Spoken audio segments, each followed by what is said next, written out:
Puspusan na ang paghahanda ng mga Davaoenyo para sa Kadayawan Festival 2025 ngayong weekend. Silipin natin ang sitwasyon sa Davao City sa unang balita live ni Argel Relator ng GMA Regional TV. Argel. Susan, makukulay na floats at street dancing competition ang bibida ngayong linggo para sa culmination ng Kadayawan Festival 2025 at para bigyang daan yan, pansamantalang isasara ang ilang pangunahing kalsada ng downtown Davao. Isasara ang ilang kalsada sa Davao City para sa mga aktibidad sa Kadayawan Festival. Sa inilabas na advisory ng Davao City Transport and Traffic Management Office, bukas August 16, Sabado, sa Konsyerto Kadayawan sa San Pedro Square, magpapatupad ng no entry papuntang San Pedro Street mula sa corner San Pedro at CM Recto Avenue, corner Rizal at Bolton Streets at corner Rizal at Bangoy Streets. Sa August 17, Linggo, magsisimula sa alas 6 ng umaga ang pamulak o Floral Float Parade at indak-indak sa Kadayawan o ang street dancing competition. Magsisimula ang parada sa Rojas Avenue, dadaan sa CM Recto Avenue, sa Bonifacio Street, sa Pelayo Street at sa San Pedro Street.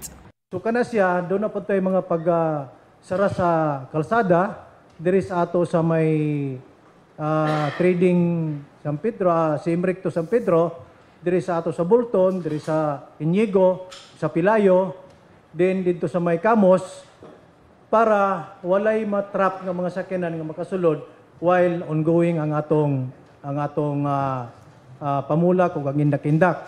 Bubuksan lang ang kalsada pagkatapos ng last contingent.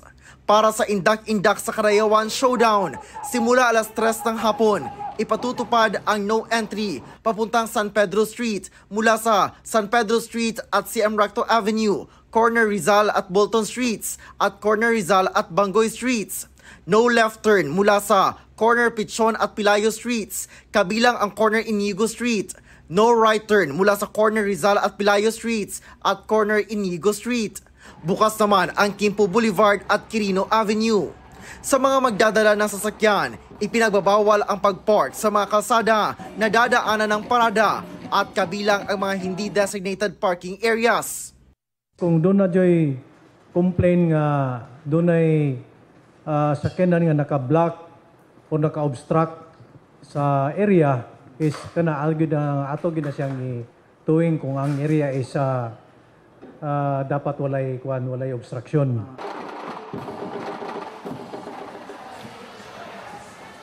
Susan, kasalukuyang sinasagawa ngayon dito sa showdown stage ang blocking ng mga contingent ng indak-indak sa Kadayawan. Nasa 8 contingent ang kalahok para sa Davao City School-based category at 8 naman ang magpapasiklaban para sa open category. 28 floats naman ang paparada ngayong linggo para sa pamulak sa Kadayawan mula sa iba't ibang kategorya. Samantala, makikisaya rin ang ating mga Kapuso Stars na cast ng sangre sa Kapuso Mall Show sa Kadayawan sa linggo.